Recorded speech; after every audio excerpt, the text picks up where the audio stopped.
I'm Angus MacLeod. I want to talk to you about the Wheel of Life today.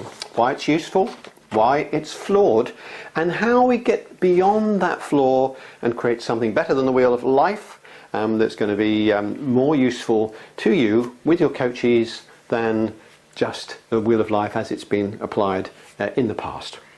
So, why is it useful? Well, even at the most simplistic level, the Wheel of Life gives an opportunity for both of you, the coach and the coachee, to be focused on something else, to be focused on a piece of paper perhaps, or the wheel on an iPad for example, but to be focused on that together in a purposeful way in an ambience of positivism. So in other words, looking for a positive outcome and both headed in that direction for the benefit of the coachee. Now, that scenario is a fantastically wonderful way of providing the background safety zone for an individual. They know they're not going to be judged. They know they're working together. They know that you're going to be working with them in a positive way, looking for future outcomes, not saying, weren't you hopeless, you could have got here on your own before that. In other words, free of judgment. Very, very, very important in facilitative coaching when we set up those coaching in all respects to be setting the scene in that way. Positivistic, outcome focused, and working together for a shared objective which is absolutely predicated on the outcomes that the coachee wants, provided that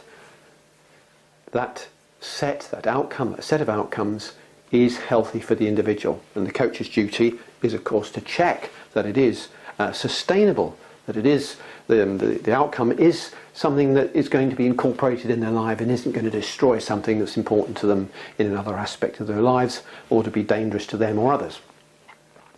So at its very simplistic level, the Wheel of Life is already useful when set up in that way with facilitative coaching. The wheel also contains a number of sectors, and you can play with those, we can add to those, and that, if you like, leads us to this element of being flawed. It's flawed for a number of reasons, and the first reason is that if we produce a Wheel of Life with a certain number of segments in it, and a certain number of names already in those segments, particularly if it's completely full, we are already, if you like, leading the coachee through a model which has no flexibility in it. The chances are we've left something out of that wheel which is significant for that individual and doesn't really fit in one of those segments. So if we're going to truly facilitate, perhaps we ought to think about leaving one segment free, a couple of segments free, and asking that facilitative coaching question, is there anything else? Is there something that's pertinent and important to you that isn't in here that should be in here, or in maybe more than one thing that should be in this segment? So then we have a number of areas within the Wheel of Life which are then very pertinent to the individual themselves.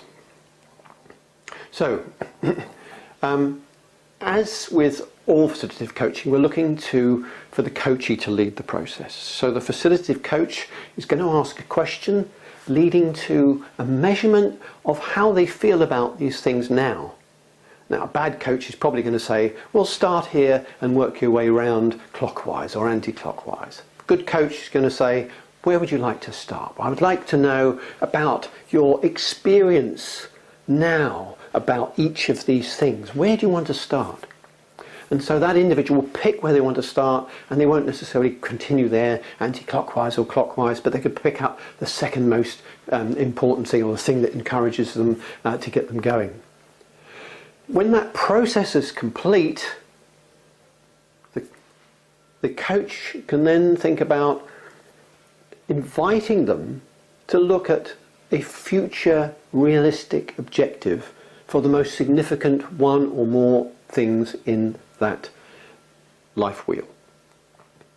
So they will invite the coachee to think about a time ahead, realistic time, might be 3 months, 4 months, 6 months, up to the coachee, for them to decide what's a realistic time to make a change that's significant and useful to them. And also you could let them know that it's quite common that 1, 2 or 3 elements of any Wheel of Life is going to be more pivotal for any coachee in their perception than the other things in it. In other words, it's a place for them to concentrate, and you can always come back to the wheel much later on, several sessions down the line, and focus on the things that are pivotal to the coachee.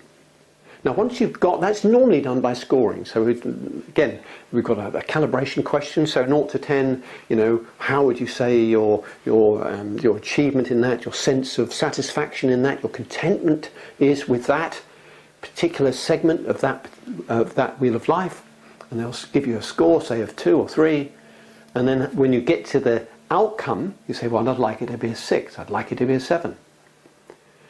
So as a coach, once that process is complete and you've got a set of scores for the beginning and for where they want to go, you've then got the gap management. Classic coaching case of coaching the gap between where somebody is now and where they would like to be.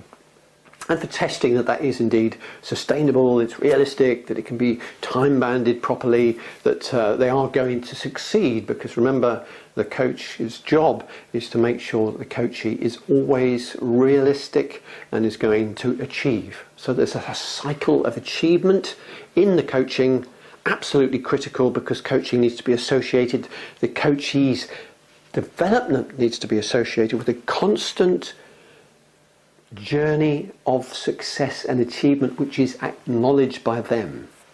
Acknowledged by them. You could tell them as a coach as many times as you like, but unless it's acknowledged by them, they will not get the benefit that comes from a journey of repeated success that creates both confidence and ultimately, over time, esteem. Because that self-esteem is not context specific, whereas confidence always is context specific. By that I mean that self-confidence is around particular things. You can be very confident one thing, less confident about another, and somebody could shake that. Someone, a good friend or somebody in the family, could say something which would shake you out of that and give you a nasty knock.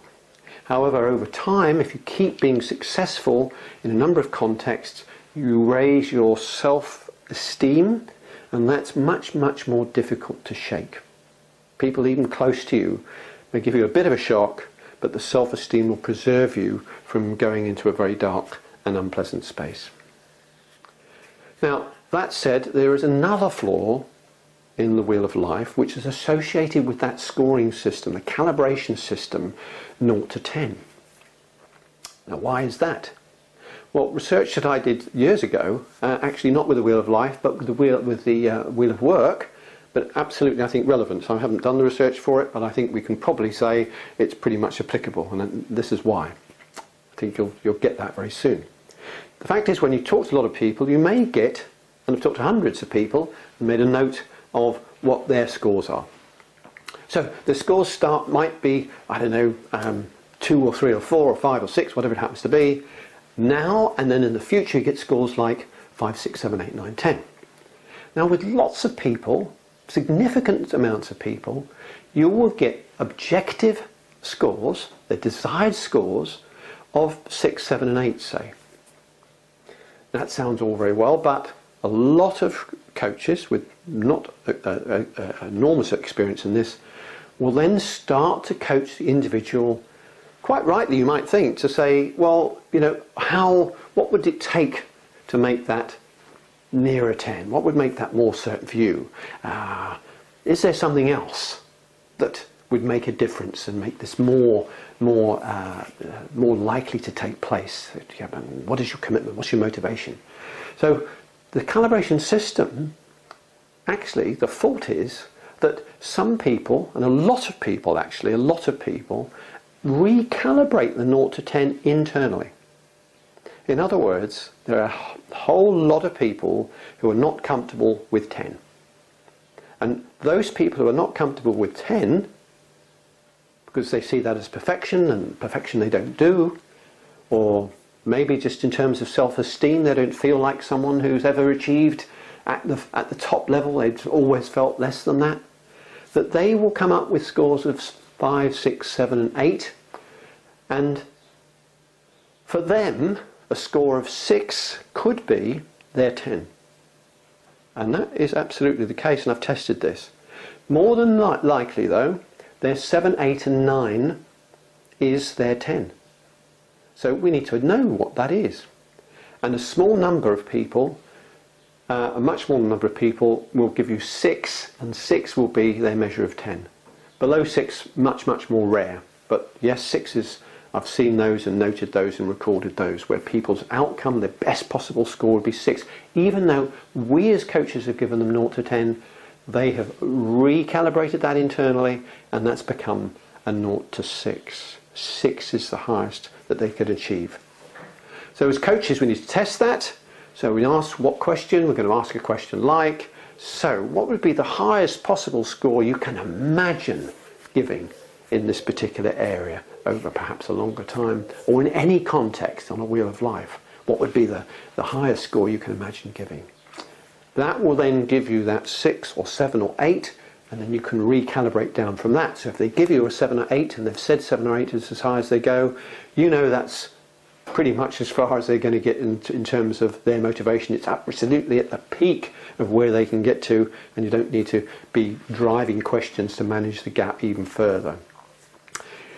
So I've told you a little bit about the Wheel of Life, how it can be applied, how it can be improved, and the importance of the Wheel of Life, not just as a tool for changing and moving the gaps and desires of individuals, but as an instrument where you demonstrate, absolutely, you both have focus on that, you both have the focus together, it's purposeful and it's positivistic. So it's positive outcome, sharing together in that journey. One thing I didn't say, and that's about proximetrics. What is that? This is about space between people. If I was to face up to you and walk really, really, really, really, really close, you would start probably to get pretty uncomfortable. Once I got to a particular thing for you, that might be very uncomfortable. Now the fact is that distance is very different. It's culturally different, and it's not only cultural difference. It's different between individuals within a culture. Now, when we look away from one another to the side, or we're working alongside one another and looking at something else, like a screen or a piece of paper, and focused on that, the situation changes. We can actually very often have contact with someone who wouldn't want to be touched. In other words, a leg or a hip or an arm might just be touching on the desk or standing wherever it happens to be next to that individual, because we're both focused over here. And that has another spin-off in terms of the relationship.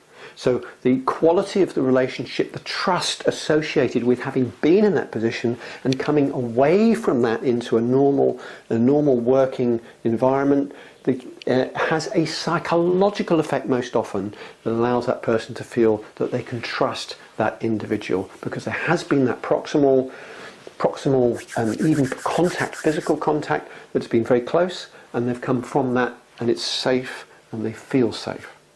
So another spin-off from using the Wheel of Life. I hope that's been useful. I hope it's been embracing, and I hope it's been new. Good luck with the Wheel of Life, and thank you for listening. Thank you.